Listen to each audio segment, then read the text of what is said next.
Bismillah abdi ngawitan kaya hiji syairan ieu malain sindiran tapi hiji peringatan.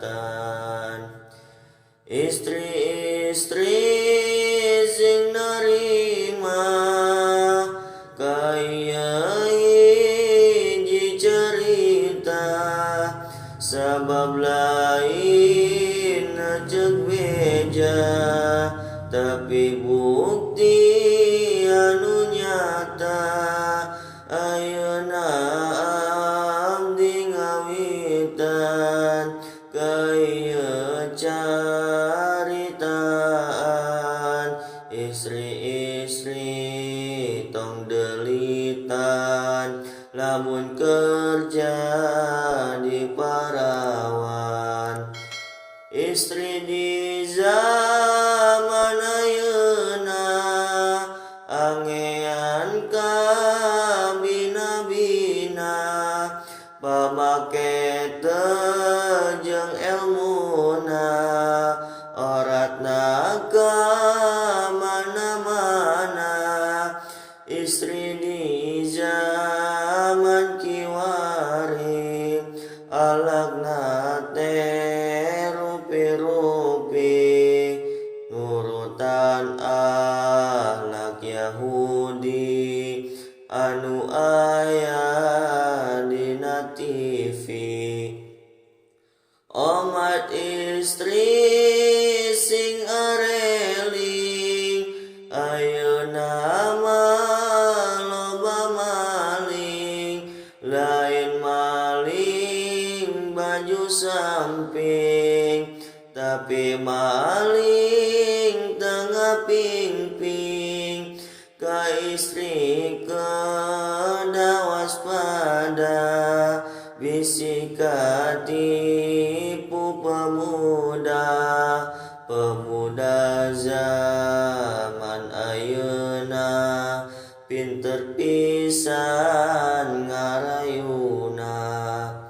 Urang kedah hati-hati lalaki zaman kiwari ayeuna mah serbukti hoyongna ukur mimiti. Ka istri sing kuat iman ayeuna mah akhir zaman ulah daek ngalayanan lalaki teu boga iman. Istri teh racun dunia tapi istri anu mana anu 10 nafsuna. Istri nu eueuh kaera para istri sing narima kana ieu papatahna mugi sing janten elmuna kangge urang sadayana.